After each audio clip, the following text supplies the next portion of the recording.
প্রচন্ড পরিমাণে মার্কেট পড়ার পরে যখন একদম আজকের মতো একটা র্যালি দেয়, তখন মনে হয় অনেকদিন বৃষ্টির পরে একটা দারুণ সুন্দর রোদ ঝলমলে দিন। তো সেরকমই আজকে একটা মার্কেট তৈরি হয়েছে। আগের দিনেই আমি আলোচনা করছিলাম যে যদি 23,750-র ওপরে মার্কেট থাকে, তাহলে নেক্সট যে রেজিস্ট্যান্সটা আছে সেটা হচ্ছে 24,000, এবং 24,000-এর ওপরে নেক্সট যে রেজিস্ট্যান্সটা আছে সেটা হচ্ছে 24,150। তো আজকে একবারের জন্য মার্কেট সেরকম মনে হয়নি যে মার্কেট নিচের দিকে চলে যাবে বা কিছু। প্রথমেই আপসাইড করেছে, তারপরে ওপর দিকে গেছে এবং কন্টিনিউয়াসলি ওপর দিকে গেছে। তো সুতরাং আজকের মার্কেটটা একটা স্ট্রং রিবাউন্ড বলেই ধরা যেতে পারে। এখানে সব থেকে বেশি পার্টিসিপেট করেছে হচ্ছে আইটি, একদম পিটে যাওয়া সেক্টর, যেখানে TCS, Infosys, Wipro, HCL tech, tech Mahindra, এগুলো তো ফ্রন্ট লাইন রয়েছেই। পুরো আইটি সেক্টরে প্রায় 2.3% আজকে গেন গেছে, এবং তার সাথে সাথে পরের দিকে রিয়েলিটি ইন্ডেক্স সেখানেও ভালো মতো দিয়েছে, তারপরে কিছুটা দিয়েছে ব্যাংকিং অ্যান্ড ফাইন্যান্সিয়াল। তো এই সেক্টরস গুলোই মোটামুটি দেখতে গেলে এখন স্ট্রংলি রিবাউন্ড করেছে।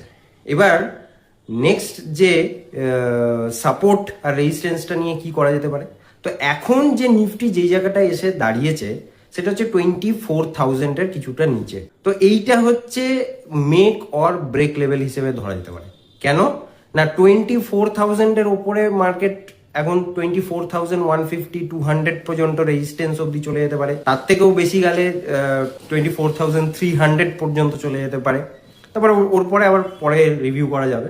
নিচের দিকে দেখতে গেলে প্রথমে একদম কাছাকাছি সাপোর্ট আছে এখন ওই 23,900, তারপরে আছে 23,800, এবং তারপরে আছে 23,600, যেটা ইন্টারমিডিয়েট লো।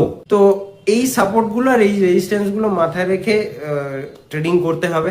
আর ইনভেস্টমেন্টের জন্য তো অবশ্যই যখনই নিচে আসবে, একটা ভালো দিন ছিল, সেখানে অল্প স্বল্প কিছু ইনভেস্ট করা যেতেই পারতো। তো মোটামুটি সাহস নিয়ে নিচের দিকে ইনভেস্ট করতে হবে। ওপরে অবশ্যই সেল করতে হবে যদি কালকে 24,150 বা 100-এর কাছাকাছিও যায়, তাহলে আমরা সেলের দিকে যেতে পারি স্টপ লস মেরে। তো ওপর দিকে সেল আর নিচের দিকে একটু বাইরের সম্ভাবনা, এখন তো রেঞ্জের দিকেই চলছে, তো রেঞ্জের মধ্যেই ট্রেডিং করে ফুটে খেতে হবে। তো ইনভেস্ট করতে গেলে অবশ্যই নিচে দেওয়া নাম্বারে কল করতে হবে। ভিডিও ভালো লাগলে বন্ধুদের সাথে শেয়ার করতে হবে, লাইক করতে হবে।